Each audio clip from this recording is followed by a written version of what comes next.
Hello, everybody. Welcome to the launch of Sandy Jeff's The Poetics of a Plague, a Haiku Diary, this wonderful book. It's great to see so many of you here for this event.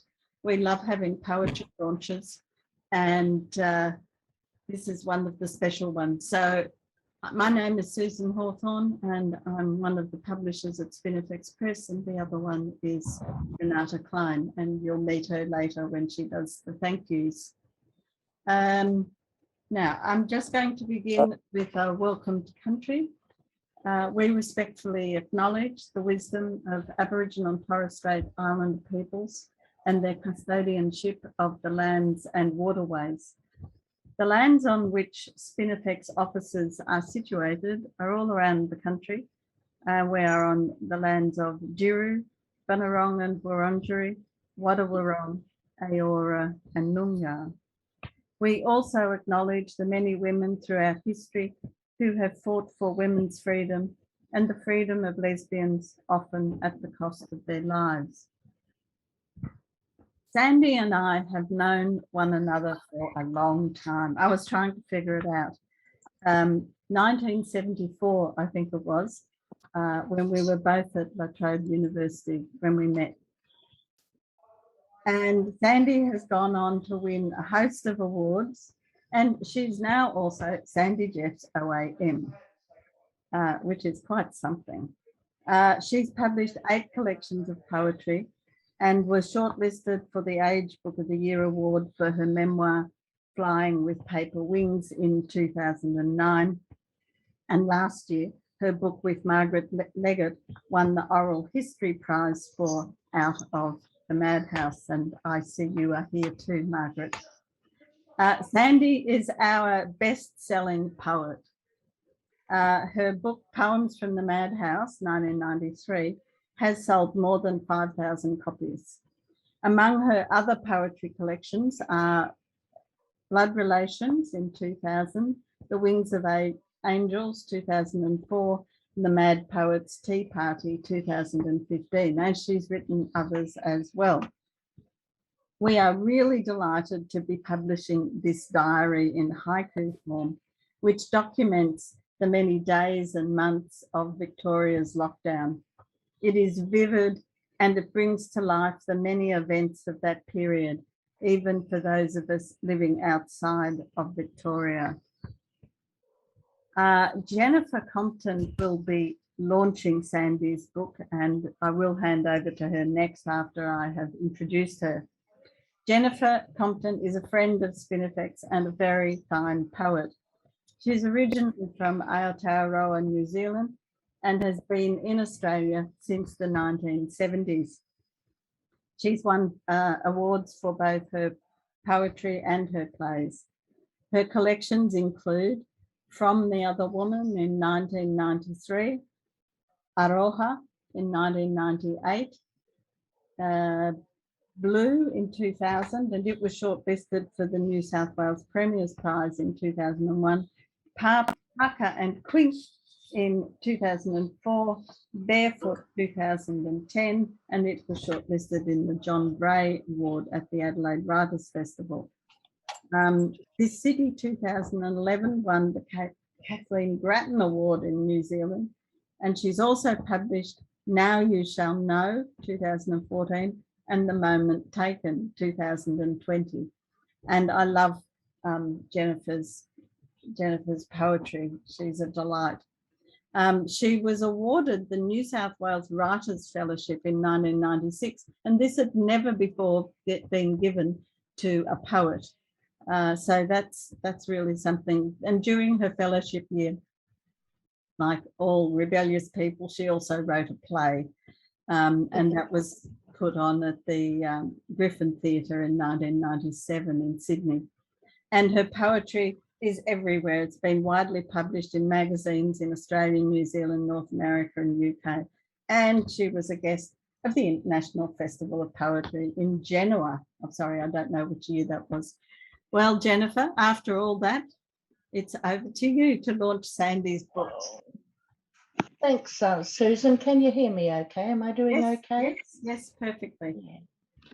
It was such a pleasure and a privilege to be invited to launch Sandy's book, partly because I like Sandy and Susan and Renata so very much, and also because it's such a very good idea, this book.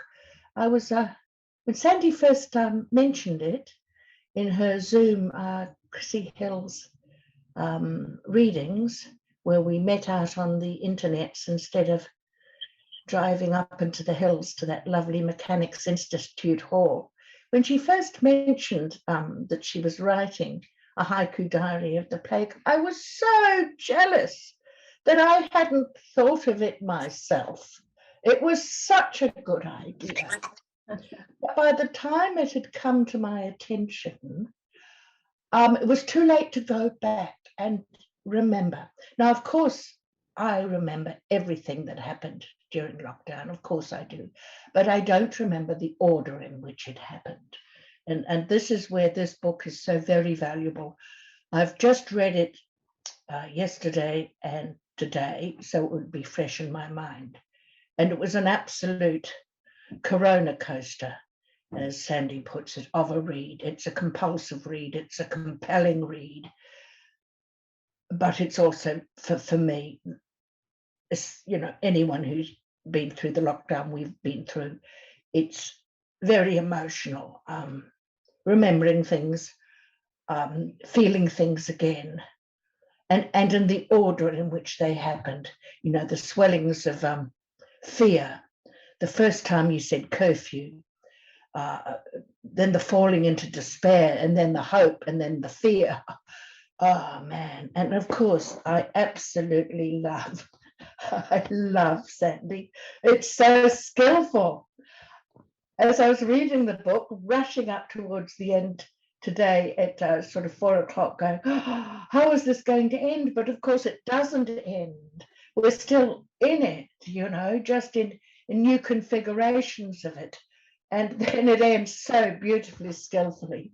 It runs the gamut from A, first lockdown begins, to the eternity symbol, the 8, lying on its side.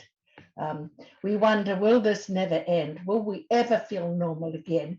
Give me my COVID comfort food, comfort music, comfort poetry, and into lockdown, ... eternity. I did love Sandy, because that's the joy of Sandy. She's witty. She runs the gamut of emotions, from the gamut of emotions, but the one that she returns to is the beautiful wit. And it reminded me, as I was reading this book today, of my favorite COVID meme, and many of you would have seen it. It's a cartoon, and there's a guy with his coffee looking out the window, listening to the birds singing. And that's one thing I noticed early in lockdown, is that I could hear the birds more clearly as the traffic died away, as the planes stopped flying in the sky. And this guy's drinking his coffee and listening to the birds and going, ah, the birds' song, so beautiful. And then you cut to the birds, and the birds are screaming, you're the pandemic, you're the pandemic. And another bird's going, eat toilet paper and die, eat toilet paper and die. And there's another one too, but I just forgotten what that one is.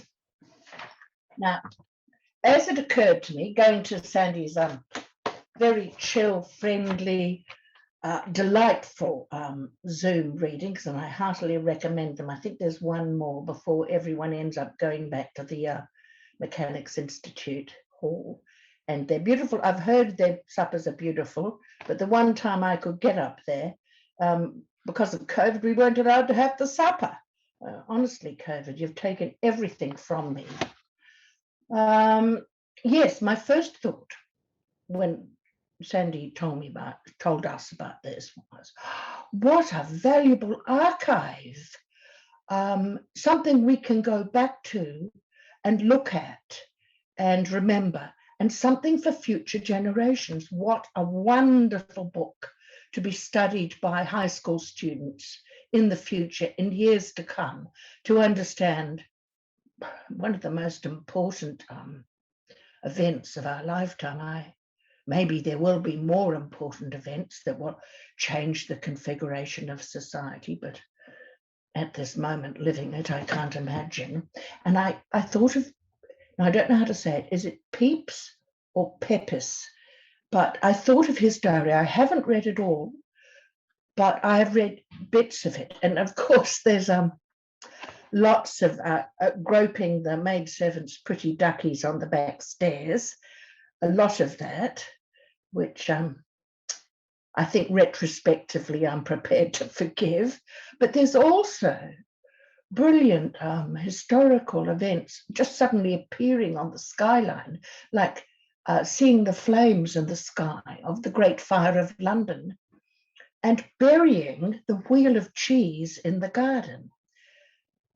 I find that how would you know that this was something that people did, burying the wheel of cheese in the garden as the Great Fire of London approaches you, if he hadn't sat down to write it? So I want to thank Sandy very much for putting this important archive together, something for us to hold in the vault as a aid memoir of this time.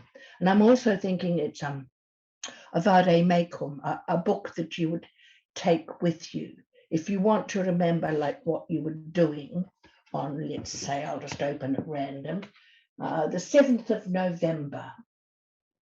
And she's got at the top how many cases were reported and how many people died. And those figures were very, very important to us. So I love the way that she's let us know exactly where we are. And this keeps on coming. The good news for Vix keeps coming. Donut again, good news tomorrow. And I remembered that joyful time. Now, also what's interesting about the book, Sandy, is that there are recurring characters appearing, continuing through the book, like Trump figures. And I'd forgotten that he was so much part of early lockdown for me.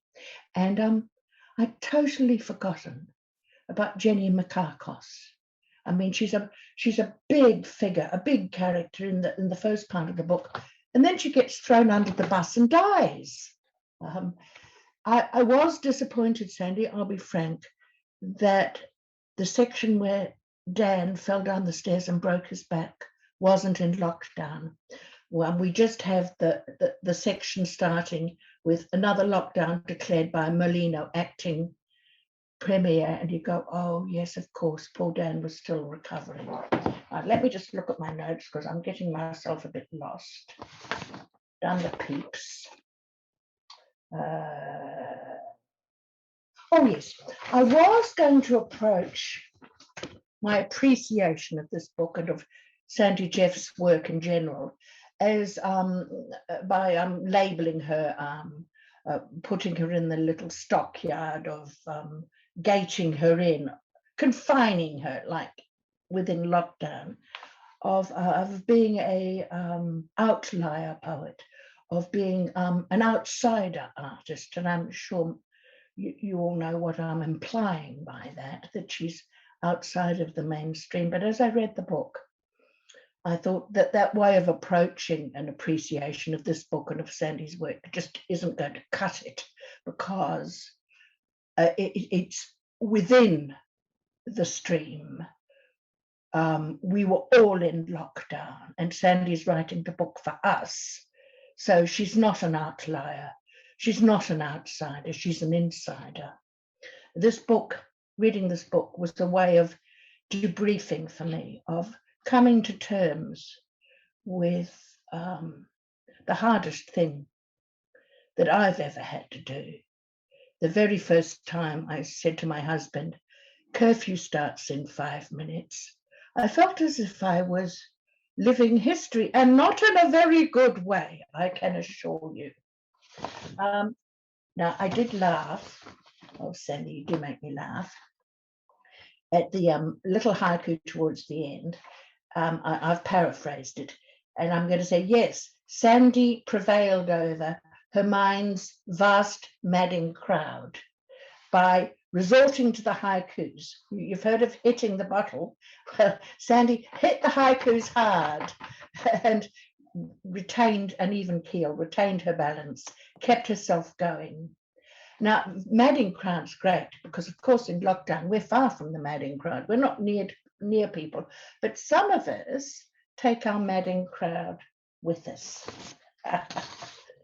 Now, I just want to read, oh dear, it did make me laugh. And, you know, we really need laughs these days. This is so funny, on page 43, interlude. My voices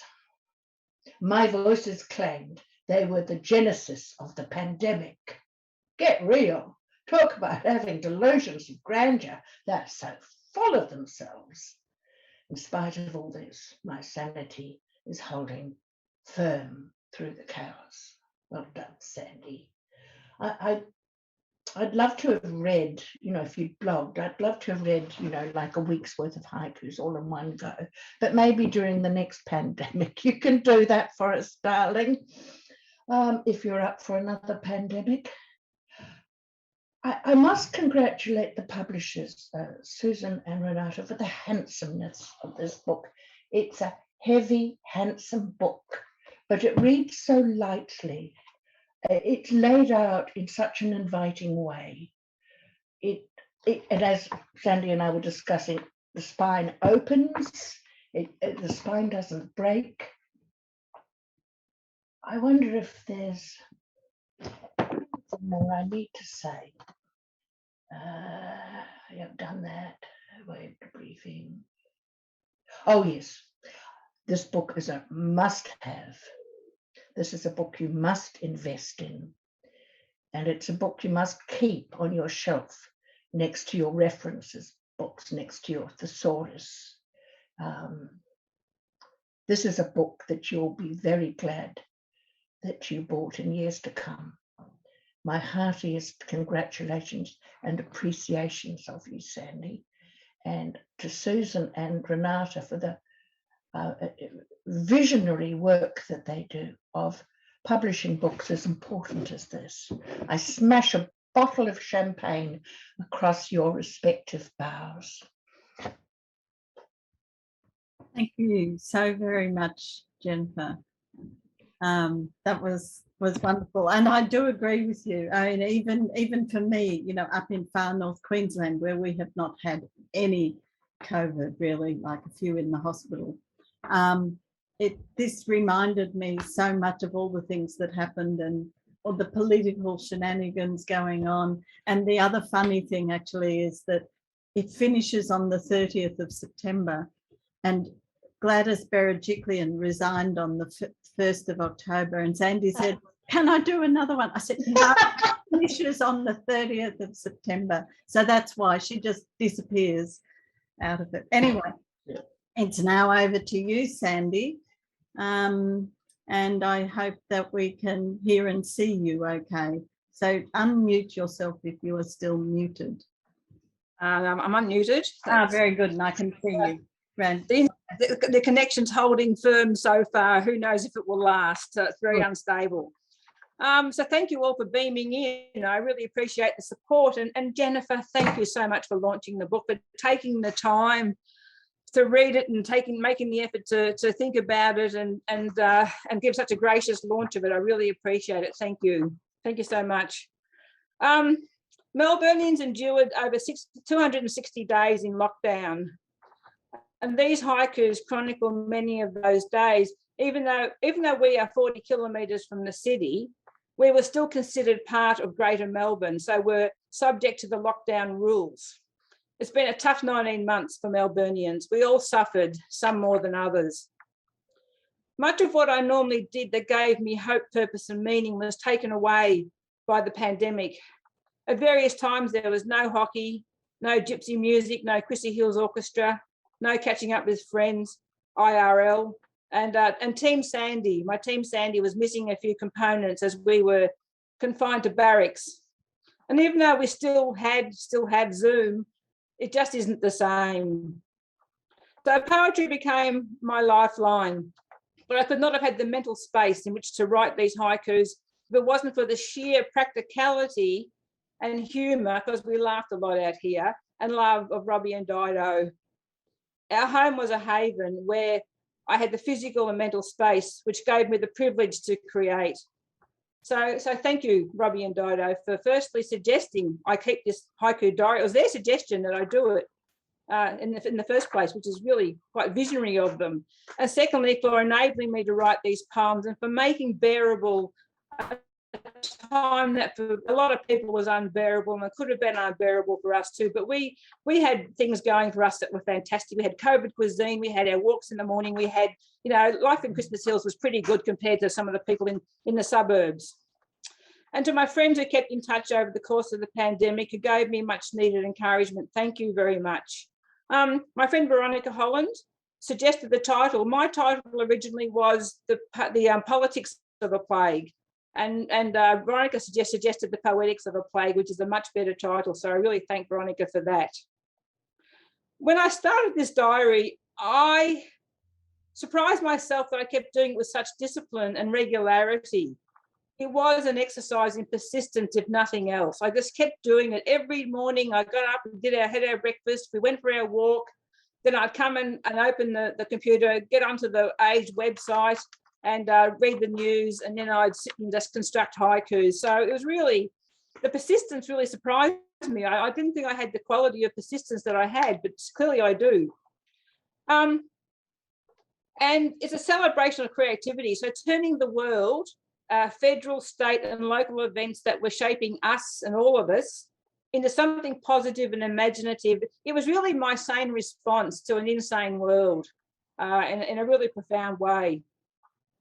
I never thought my diary would find its way into a book. When I first wrote the first haiku, I thought, this is just for me. It's just my own personal chronicle that will give me a reminder of what we went through. So I didn't expect it to find its way into a book. So that's quite serendipitous. So I really thank Susan and Renata for making the leap of faith and publishing it. And for Susan and Pauline, who did a great job editing this rather quirky book. It was a process, and I think I'm a sloppy writer, so I need a good edit, and I appreciate an edit. It's really important to have a good editing experience.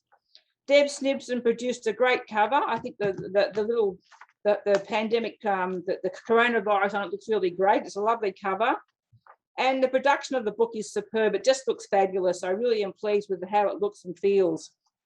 And thank you to all at Spinifex for your ongoing support. You've published a few of my books now, which I really appreciate. And good on you for continuing to publish poetry. It's such a niche thing now, and a lot of people don't publish poetry, but you have this commitment to it. The pandemic has been a crazy, crazy time. What legacy it will leave, I just don't know.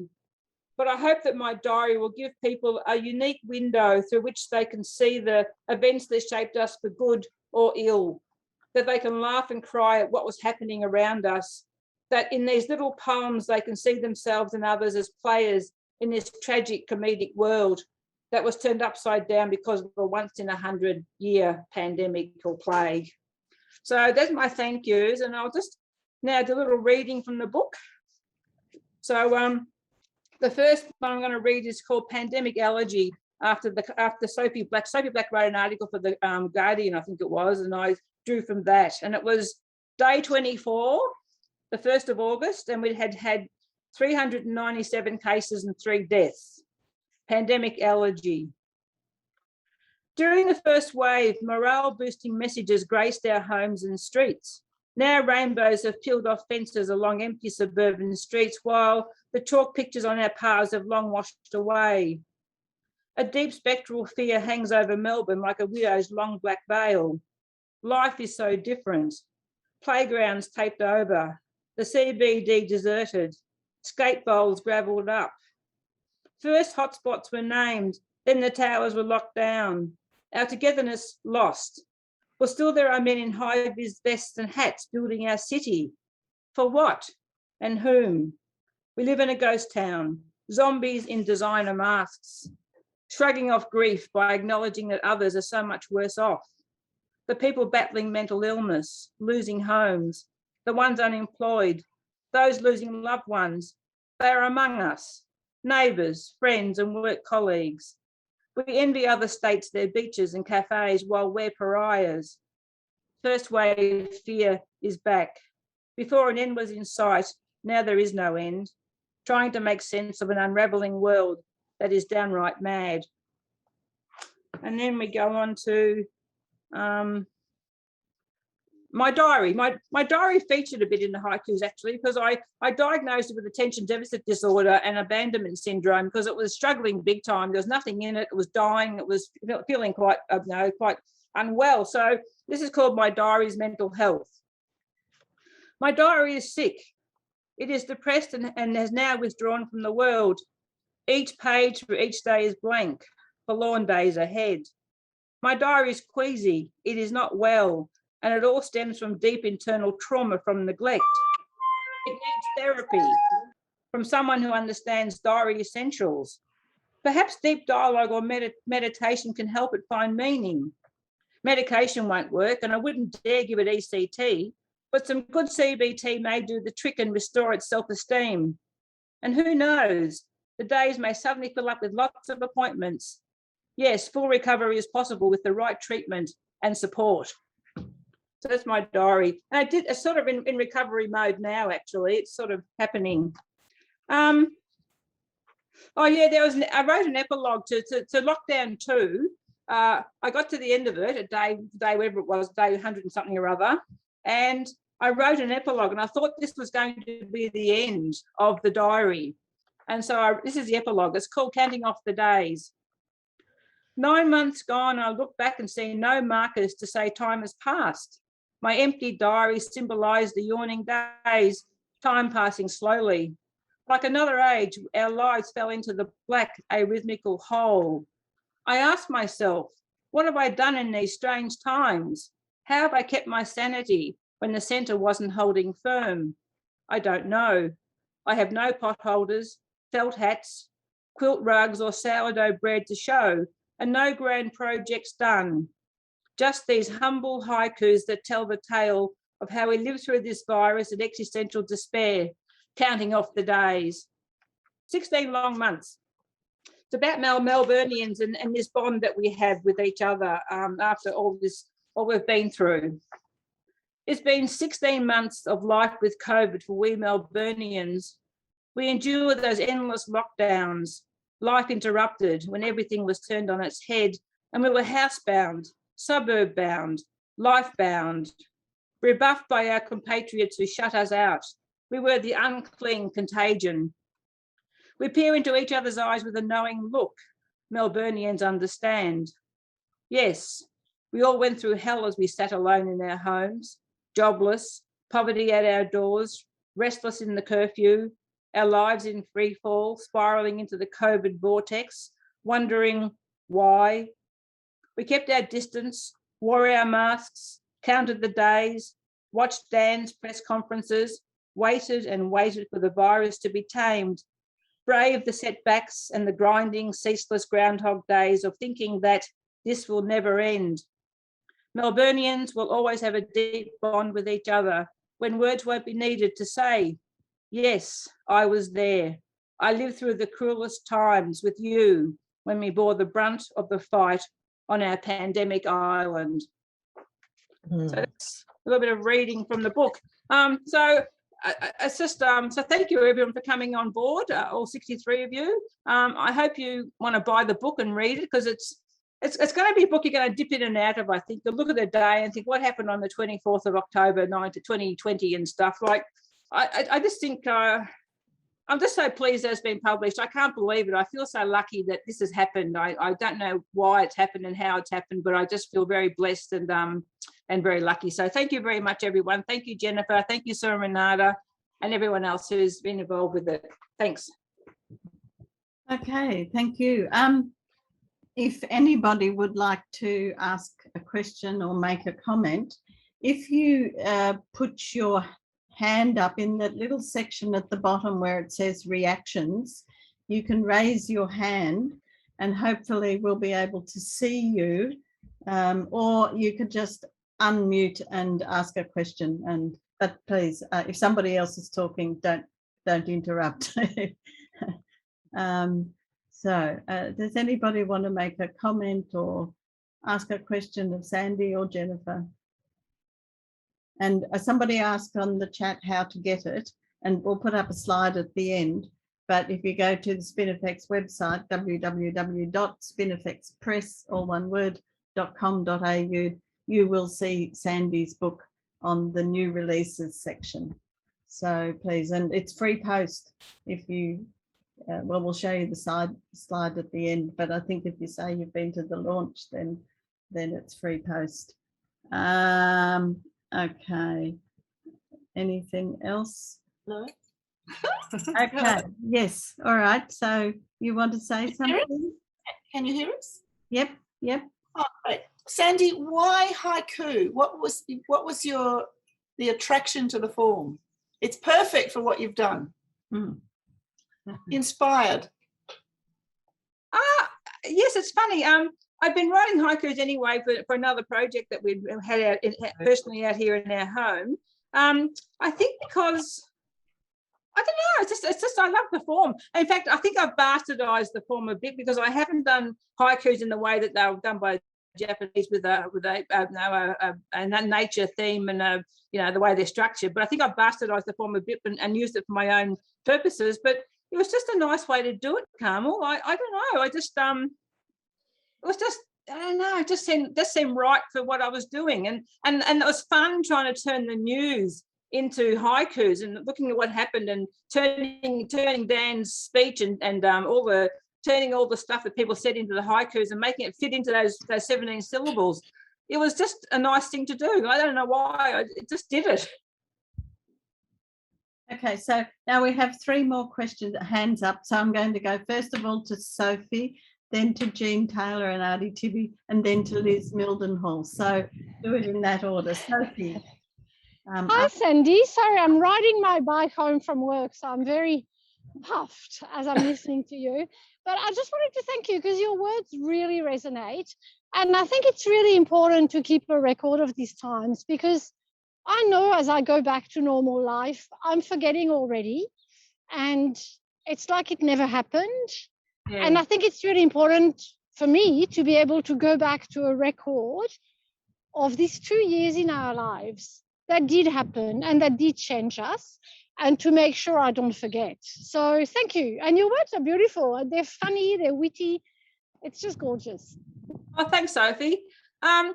Yes, I think I do want to document it. I should have started at day 1 of the very first lockdown we had. I started in lockdown 2. I wish I'd done the whole thing. I'd have done lockdown 6 as well, but if that got into the book, it would have been 400 pages long. It would have been too big. So I have got lockdown 6 as well, all 80 pages of it. But I wanted to chronicle the times because I thought they were important times. And when do you get to live through a pandemic, like one in a 100 event? They seemed important times, and there was such a lot happening with Trump's election and the election stuff and the madness of America and all, and it just seemed so much stuff was happening around us and to us while we were locked in our houses. So it was one way of keeping my sanity because it was a way of processing what was happening and turning it into something creative. But it was just documenting the times and being a chronicler, and that was a nice thing to do. I really enjoyed it. Okay, next question, Jean and Artie, or one of you. I'm delighted to be here, Sandy, at another launch of your book. Like yourself, I've kept a diary as well, and runs to many pages. I have no intention of publishing the whole lot, but I have had excerpts published in a couple of magazines along the way. But you're absolutely right. This time has been extraordinary. We Melburnians have been heavy lifting, keeping the country safe by having especially last year with the Ring of Steel around Melbourne. And I think it's been an absolutely unique experience. 5 million people in lockdown. It's been absolutely extraordinary. And you're right, to document that has been absolutely essential. And I'm hoping that there'll be lots of us who have done that. And all of our experiences while we've been in lockdown are quite unique in actual fact. How you experienced at Christmas Hills, quite different to how we've experienced it here in Brunswick East. Yeah, And yeah. so I do congratulate you. I've already ordered the book. It's on the way, apparently. So, Yeah. and thank you very much. And really, it is fantastic that another book of yours is being published. It's Oh, wonderful. thanks, Jean. My book is very idiosyncratic too. My politics are very obvious in it. And there are conspiracy theories, and I mean, the whole kit and caboodle there, all the crap that was going on, the conspiracy theories, the madness, it was just bizarre what was happening, but it's all there. So yeah, it's nice to see. It's nice to see it on a page. It's just lovely, and it reminds me of what happened because I've sort of forgotten half of it, I think. That's right. Not to mention the Zooms. I've actually. They're in there. Zoom are in there, Jane. They're in there. Zoom. Well, yep. I wish I had shares in the Zoom bloody company. I would have been very rich by now. Yes, so good. Liz Mildenhall. Well, it's her other half, Peter, on the other side, who's All right, Peter then. who's a great mate of Sandy, a fellow demon tragic, and it's probably out of the scope of the poetry book, I realise, but you did write something September this year, Sandy. Yeah, so which is the highlight of COVID days. Yeah, they're the demons are in lockdown 6, Peter. Okay. So the demon journey is in lockdown 6. Unfortunately, I couldn't get into the book because it was beyond the scope of the book. So if another book ever happens of lockdown 6, they're in there. Well, I think it has to be a special edition, Sandy. How about some crowdfunding? Yeah, some crowdfunding. Yeah. Oh, well, it's wonderful. And the Ds definitely get a mention in the book. It's just not perhaps as much as you might have liked. Wasn't the winning, unfortunately. It was last year they got to mention when they didn't win. So it was right. yeah, unfortunately, couldn't get the Ds in this year when they won. Oh, sorry, I missed that critical bit of information. Lockdown 6. No, it's all right. Okay. Well, anyone else want to say? No, that's that. Anybody else with a comment or a question? And microphone's open. Go. Hello, can you hear me? Yes, I can, Margaret. Okay. Look, I just want to say Sandy and I have known each other since I think it was 1979, wasn't it, Sandy? I think so, Margie. A very, very long time ago. And I think I just want to say that one of the things that Sandy and I have always found extraordinary, because in many ways we come from different sides of the fence in our mental health work. And one of the things that I have always thoroughly enjoyed is Sandy's incredible sense of humour. And I think probably the haikus, and I haven't read them yet, but underlying a lot of it, Sandy, would also be, somebody mentioned your wittiness.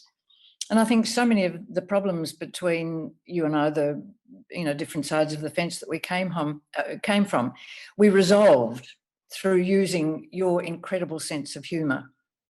So I really want to just say that, because it's something that I value enormously in our friendship, and that it's just been such an incredible solution to so many issues. So I'm looking forward enormously to reading your book, Sandy, because I think underlying a lot of it, there will be your incredible sense of humour.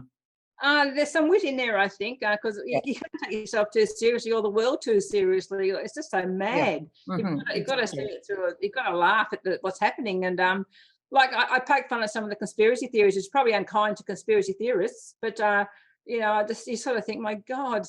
I do say at one stage that we schizos are saner than anybody in the world at the moment, and that they're going to be assessing the psych wards to see who's mad and who's sane, because you can't tell anymore. Like we schizos are so sane in comparison to some of these people. So it's really interesting. Okay. Justine Sless. Hello, Sandy. Hello, Petal. Hello, Petal. Hello. What a legend you are. Congrats, Mazel Tov. I'm just delighted to be here. On the humour question, when you wrote them, were you like, I'm going to make these funny as? Or is it just because you're naturally hilarious? It's just the way I see the world, Justine. I see it through this lens of idiocy. So, you know, sometimes just it was just to write a funny haiku. Well, so I don't know if they're funny or witty. I'm not sure what they are, but there's just sort of my black humour in there, and that's how I see the world. You have to, otherwise you go crazy. Congratulations. I did my first stand-up comedy gig when I was 65. Like, you know, I did one stand-up comedy gig, Justine. Yeah. Never again. But at 65, I do my first stand-up comedy gig. How mad is that? Oh, everybody needs to do stand-up comedy. Congratulations, Mazel, Mazel, Mazel. Oh, thank you. Thank you. Okay, lovely to have all these comments on, and I must say I laughed lots of times while reading it, and I particularly loved the stuff about Trump because you had such a good perspective on him and Boris and all of the politicians. It's a great political read, as in, you know, mainstream politics. It's really really amazing. Yeah. Anybody? Julie Dempsey. Hey Sandy, great, fantastic what you read out tonight. It's really made me have my first positive feelings towards the lockdown. I haven't had anything at all. So yeah, I'm really looking forward to getting hold of your book and injecting some of your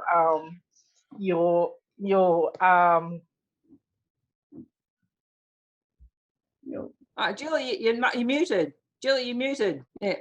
Injecting some of your worldview into and appreciation, like you say, of the idiocy of things into what's been a pretty tragic and solemn time for a lot of people. So it'll be a relief.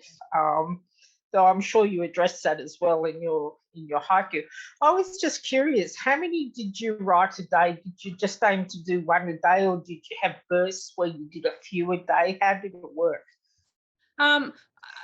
Robin and I said I should have just written one a day, but the thing was there was so much to write about. So sometimes there were 10, 20, just depended.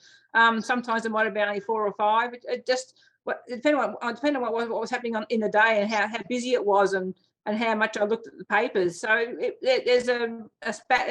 varies for each day.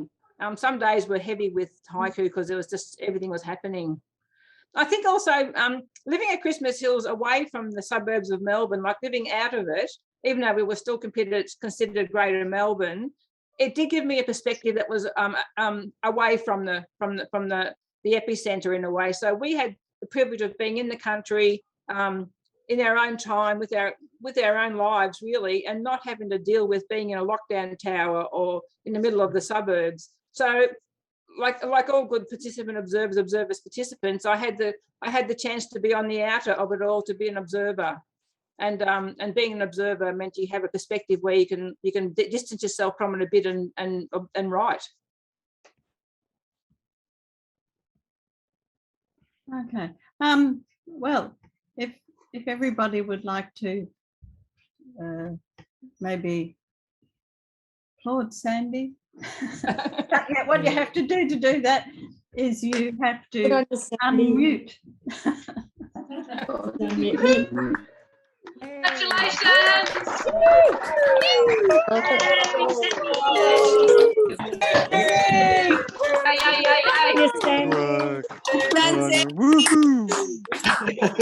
Well done,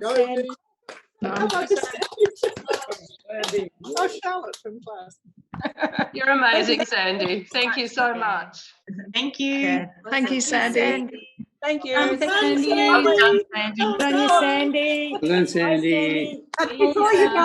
Before you go, Renata, I'm going to hand over to Renata to say some thank yous, and then I'll put up the slide which shows you how you can get a copy of the book.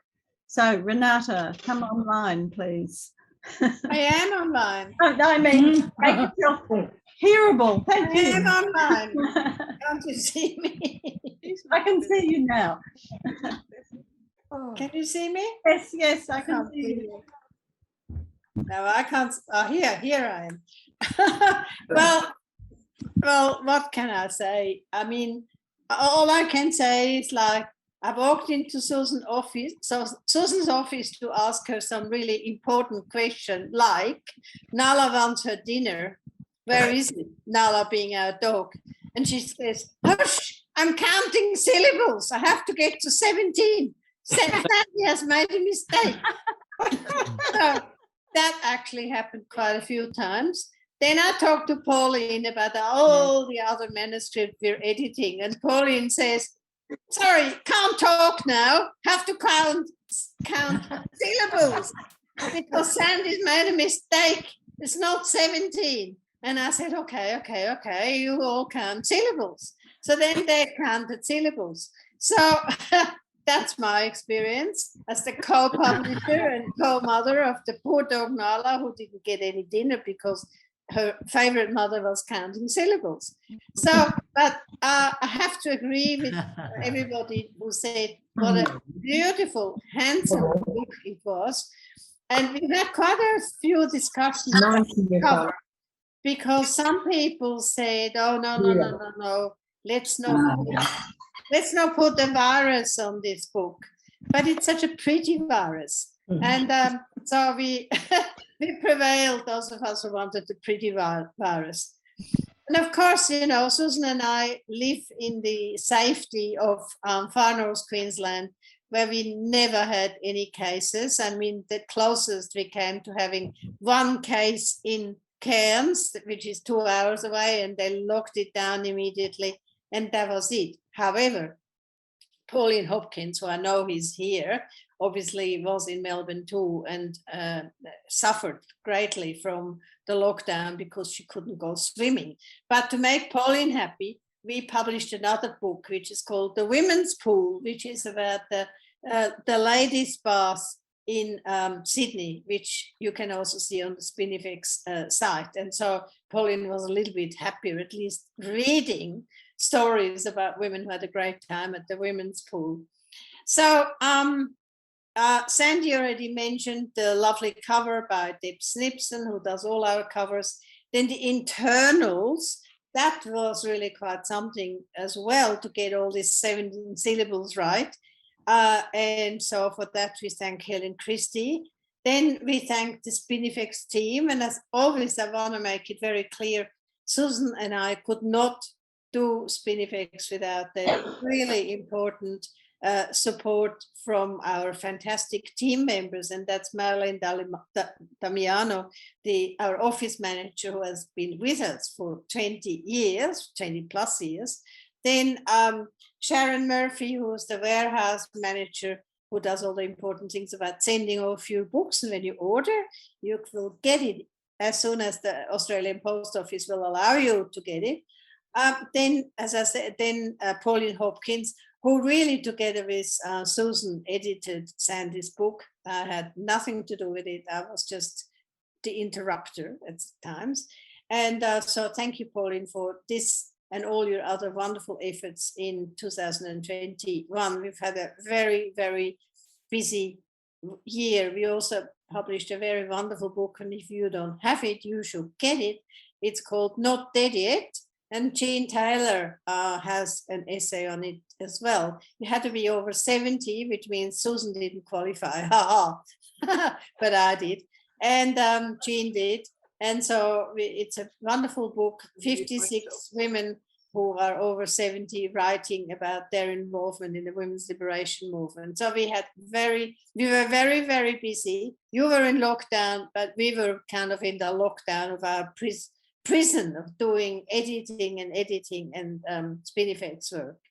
I also want to thank, of course, Rachel McDermott, who does all the publicity work and will have to do more on this, and Caitlin Roper, who does all the socials like Facebook and Twitter and Instagram.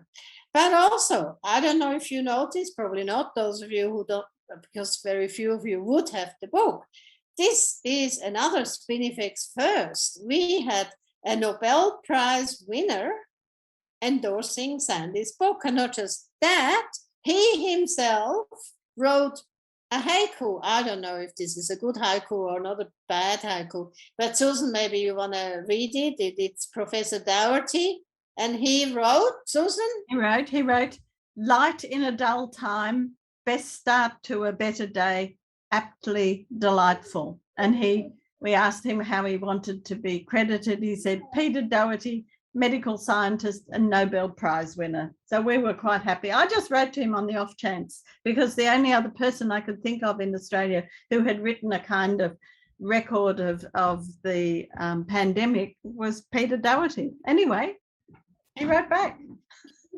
So now we're waiting for the musical.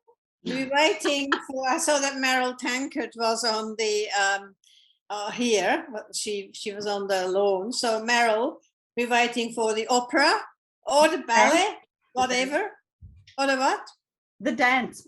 The dance. Yes, I could see the little virus, I shouldn't call it the little virus, the bad virus sort of running around with Sandy's haikus, whatever. So there's lots of space for Sandy to keep doing what Sandy is doing best. I mean, Sandy is our only author who takes her own books to funerals or other people's launches and sells them there.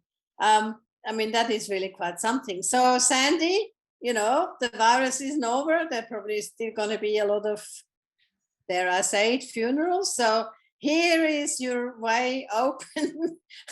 I know I'll be told off for this. I don't mean that, of course. It's really very tragic. And really for those of us who look at this at a distance and now keep saying, oh my God, on the 17th of December, Queensland is going to open our borders and we get all the diseased people from down south. The Hornbills coming, send us a cyclone so they don't come. But you shouldn't wish for that, of course. You shouldn't. You really shouldn't, because otherwise it comes and that's not funny. So what can I say other than we're incredibly, really grateful to Sandy for yet another beautiful book of your poems. And I just love it when you said before, us psychos. No, what did you say? Psychos. Yeah, I mean, schizos, yes. I mean, who else would dare calling a person with schizophrenia a schizo? But you do it, and you do it with such panache, I guess is the word. So we thank you, and we thank you all for coming. And please, if it's possible for you to do a bit of publicity for this book, because Rachel, who does a fantastic job in getting to all the news media and telling them about our books, blah, blah, etc., hasn't actually had a lot of responses to this book. And I suppose one reason is that people think, oh, COVID, so last year, COVID. I mean, it's not, but we don't want to have to hear anything about COVID anymore. But it's not true, and it's a historical document. And if you can please go to your bookshop when you can again, but I think you can now that you're released from prison and you've had your Freedom Day, and tell them to please order this really important book on COVID. So, because I think we all need this to work for Sandy and us as well, but especially for Sandy. Susan, back to you for any last words of importance. Well, what I'm going to do now is I'm going to share the screen, which has the information. So I go to the next screen. So here we are.